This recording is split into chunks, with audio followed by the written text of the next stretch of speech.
Today we are going to make a Black Forest Chiffon Cake. I had a Black Forest cake video before, but that one was made with frozen yogurt. This one I'm making today is the original one without the frozen yogurt. Let's get started. Let's start by making the cherry filling. Combine the cherry juice, lemon juice, and sugar in a saucepan. Cook until the sugar is completely dissolved.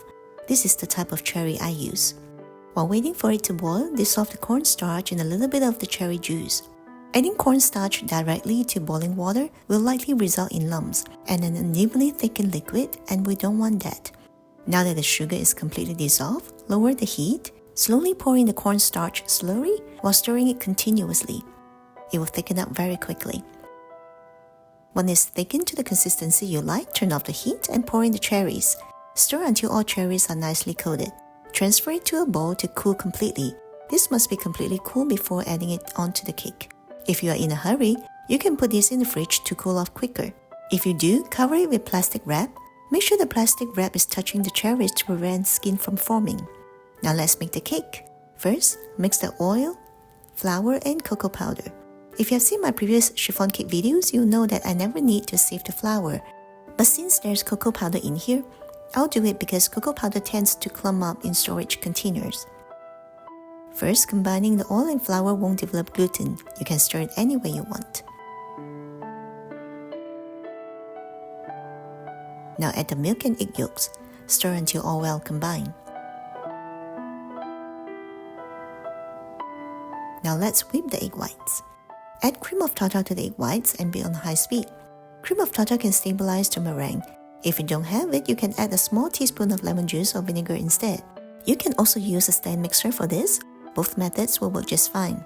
When you see big bubbles forming, add a third of the sugar. When the foam becomes finer and silkier, you can add another third of the sugar. Continue to beat on high speed. The foam will continue to get silkier and you will start to see some texture lines or trails. At this point, you can add the remaining sugar and beat on medium-high speed. Continue beating until you see some steep peaks. After lifting the whisk, the meringue is stable and firm and the peak will not drip. Scoop about 1/3 of the egg whites to the batter and fold it in gently. This is to lighten the batter initially and prepare it for the rest of the egg whites. Once it's mixed well, add in the remaining egg white or pour this batter into the egg white. Either way is fine. Change to a spatula and mix well. Continue to fold gently until it's all combined. Repeat this movement until the batter is homogeneous. Don't overdo it.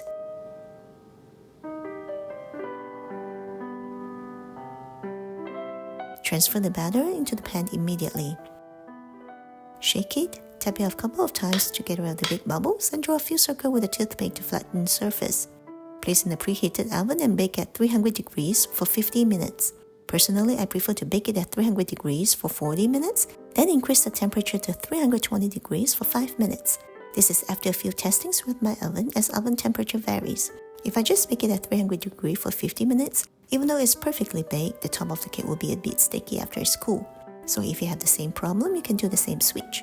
Once it's out of the oven, tap it on the table once, then cool it upside down. It will take 2 to 3 hours to cool completely.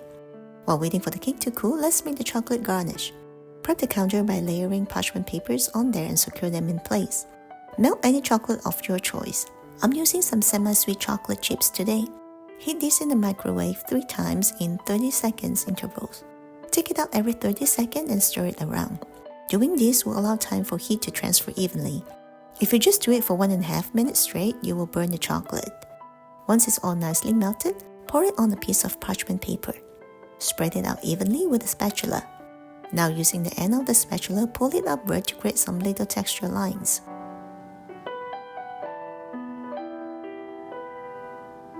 I happen to have some dried cranberries, so I'm going to sprinkle some on there, but this is totally optional. Now make some lines on the chocolate, so it will be easier to break them apart once it's hardened. Leave it to harden completely on the counter or put it in the fridge. Once hardened, we can break them up into pieces. There are many other ways you can decorate this cake with. You can also refer to my previous Black Forest or mocha cake to get some ideas in making chocolate garnish. I will also prepare some chocolate shapes. You can simply use chocolate sprinkles if you like. Now that the cake is cool, remove it from the pan carefully. Then slice it into 3 layers. Remember to flatten the top as well. Now let's make the whipped cream frosting. Combine the heavy whipping cream and powdered sugar in a mixing bowl. Whip on high speed until it thickens. This is good. Let's start decorating. Apply a little bit of cream at the bottom to secure the cake to the cake board. Apply a layer of whipped cream frosting. Now add the cherry filling on there. Then cover them up with more whipped cream. Repeat this step. The top layer is usually the bottom of the cake. This is because it's usually the flattest part and will be easier to frost. Cover the entire cake with the whipped cream frosting. Smooth out the cream the best you can. Since this cake has more cream in between the layers because the cherries are big, so for the outer layer, I'm just going to make it a semi-naked cake. Transfer the remaining cream into a piping bag. Cut the tip of the piping bag in an angle like this. Now pipe some cream on top of the cake.